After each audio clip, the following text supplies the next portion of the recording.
یاد رکھیے. آئیے تیسری چیز، تیسرا ہے تیسری کیٹیگری جس کو نماز میں نے جو باندھا ہے، جس میں ہم گناہوں کو، جو بہت سنگین جرم ہے جس کو آج ہم معمولی سمجھتے ہیں، وہ یہ ہے کہ نماز میں جو عدم اطمینان، نماز کو اطمینان کے ساتھ نہیں پڑھنا، یہ جو ہے ایک بہت سنگین جرم ہے. یاد رکھیے، ایک بہت سنگین گناہ ہے. نماز کو آج ہم اتنی جلد بازی سے اتنے فاسٹ پڑھتے ہیں کہ ابھی رکعت کھڑی نہیں ہوئی اور گھڑی کے کاٹے کے 4 منٹ آنے سے پہلے میری 4 رکعتیں ہو جاتی، اور جو جتنا فاسٹ پڑھتا ہے وہ اتنا تیسمار خان مانا جاتا ہے. ادھر چلو مسجد میں جلدی نماز ہوتی، جلدی بولے تو کیا 4 منٹ کے اندر. ارے وہ مولانا بہت لمبی پڑھاتے، کیا لمبی پڑھاتے؟ 5 منٹ میں پڑھاتے. ارے وہ وہاں تو جانے نہیں، کیوں 10 منٹ میں پڑھاتے ہو 4 رکعت، ادھر تو بھٹکنا بھی نہیں ہے مسجد میں. تو آج اطمینان سے نماز پڑھنے کو آج ہم نے جو بد اطمینانی کو عام کر دیا ہے.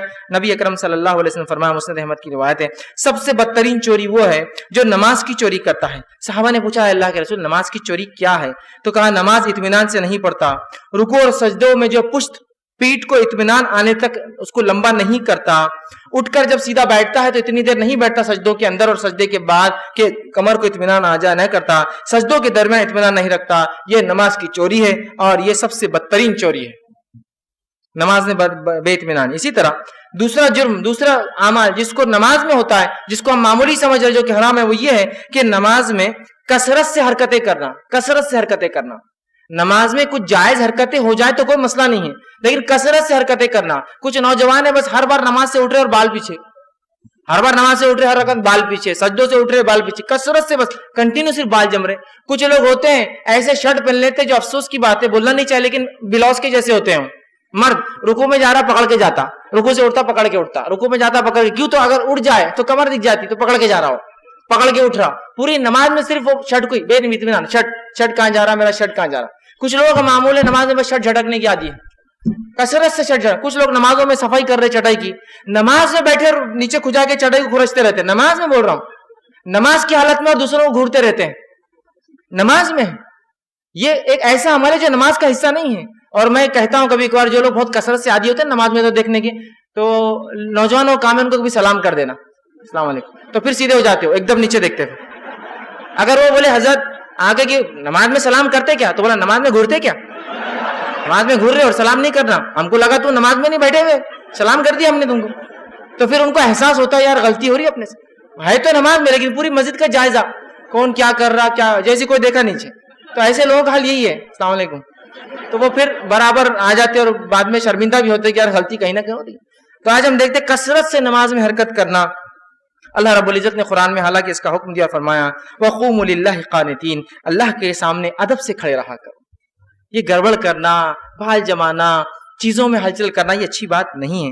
اسی طرح مومنوں کی نماز کی صفت بیان کی اور فرمایا سورہ مومنون سورہ نمبر 23 آیت نمبر 2 میں فرمایا الذین هم فی صلاتهم خاشعون، خشوع سے نماز پڑھتے ہیں، ادھر ادھر دھیان نہیں، چیزوں کو جماتے نہیں، بال نہیں جما رہے، کنکریاں نہیں ہٹا رہے، کپڑوں کو نہیں وہ کر رہے، پکڑتے نہیں ہیں، اننیسری کوئی حرکت نہیں کرتے، بس جو نماز کی حرکتیں بس وہ حرکت کرتے، اس سے ہٹ کر کوئی حرکت وہ نہیں کرتے ہیں. ٹھیک ہے. اسی طرح جو ایک چیز ہوتی ہے نماز کے اندر، جو تیسرا گناہ جو ہم جس کو معمولی سمجھتے ہیں نماز میں کر بیٹھتے ہیں، وہ یہ ہے دوران نماز. غور سے سنیے، دوران نماز مقتدی کا امام سے آگے چلنا.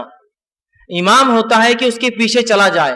کئی مصلی ہوتے ہیں کہ امام ابھی کہہ رہا السلام علیکم رحمت اللہ، اس کا ابھی سلام چلتا ہے تو ادھر مقتدی لا الہ الا اللہ، تو جو ادھر نماز پڑھتا ہے وہ پریشان ہوتا ہے یہ الگ تو نہیں پڑھ رہا تھا، اس کے سلام ہونے تک تو اس کا درود ورود ہو کے پیٹ ملتے بیٹھے رہتا ہوں. اب کوئی کہے بھائی صاحب آپ نہیں، وہ بس ایک سلام ہو گیا تب وہ دوسرا کر کے نکل جاتے فوراً، سلام ہو گیا نا شروع. بہت سے مصلیوں کو دیکھا جاتا ہے کہ جب رکوع میں جا رہے ہیں، امام ابھی رکوع میں نہیں گیا، ابھی اس نے پڑھ دیا جو ہے وَلَمْ يَكُنْ لَهُ كُفُوًا أَحَدٌ، ابھی وہ رک رہا ہے کہ سورہ ختم ہو رہا ہے، اور ختم ہونے سے پہلے یہ بالکل ریڈی رہتے ہیں، ہو گیا بس ریڈی تھے وہ کہ رکوع کرنا ہے. امام کھڑا ہوا سمیع اللہ لمن حمیدہ، ابھی وہ بول رہا ہے اور یہ ایسے پورے جا کے ایسا بیٹھے ہوئے سجدے میں، اللہ اکبر سے پہلے، مطلب امام کے سر جھکانے سے پہلے ان کا سر جھکا ہے نیچے. امام سے پہلے یہ کام کرنا یہ سنگین جرم ہے. امام مالک اور دیگر علماء کے فتوے ہیں کہ یہ عمل حرام ہے. یاد رکھیے یہ ہمارا حرام اس لیے کہ آپ امام کے پیچھے ہو، اور اللہ کے رسول صلی اللہ علیہ وسلم نے اس عمل سے روکا اور فرمایا کہ انسان عجلت سے نماز نہ پڑھے، جلدی نہ کرے، امام سے جو ہے سبقت نہ پائے.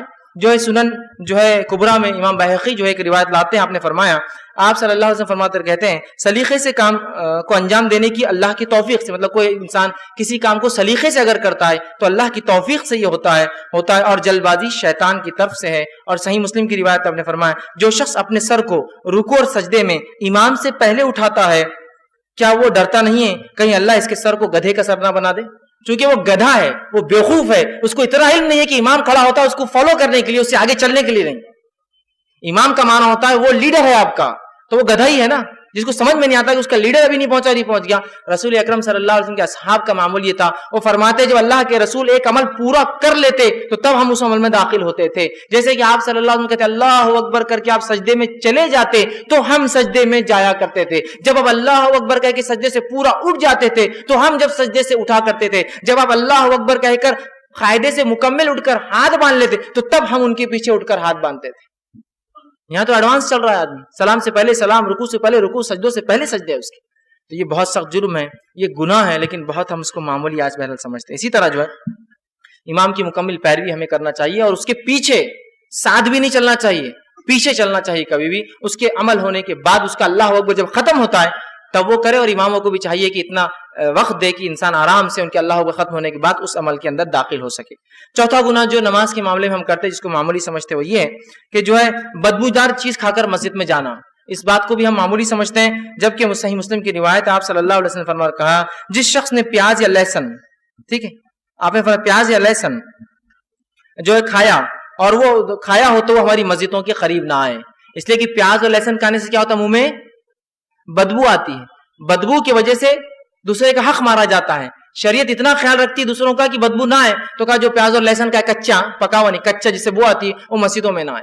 آج حالت یہ ہے کہ ہمارے مسجدوں کے اندر اتنے تیز سینٹ ہونے والے جس کی بدبو سے انسان پریشان ہوتا ہے، تمباکو کھا کے جا رہے ہیں، بیڑیاں اندر مار رہے جا کے حمام اور بیت الخلاء کے اندر، سگریٹا پی رہے، پان تھوک رہے، گٹکے کھا رہے مسجدوں کے اندر، بدبو آتی ہے اس کی، اتنی گھن آتی ہے۔ لہسن اور پیاز بدبودار چیزیں ہیں جن کی بدبو سے انسانوں کو تکلیف ہوتی ہے۔ آگے حدیث نے فرمایا جس چیز سے ابن آدم کو تکلیف ہوتی، فرشتوں کو تکلیف، ابن آدم کو تکلیف ہوتی ہے اسی چیز سے فرشتوں کو تکلیف ہوتی ہے، لہٰذا مسجد میں بدبودار چیز کھا کر آنا منع ہے، یاد رکھیے۔ لیکن آج ہم دیکھتے ہیں مسجد کے اندر بیٹھ کے کوئی پیاز کھا رہا ہے، لہسن کھا رہا ہے کچا، یا پھر جو ہے مساجد کے اندر بدبودار چیزیں کھا کر لوگ داخل ہوتے ہیں جس سے سارے لوگوں کو تکلیف ہوتی ہے، یاد رکھیے یہ بہت سخت جرم ہے، یاد رکھیے، اس لیے کہ بندوں کے حق مارنے میں شامل ہوتا ہے۔ آئیے اسی طرح جو ہے جو چیز ہم دیکھتے ہیں جس کو ہم نے جو ہے معمولی سمجھ لیا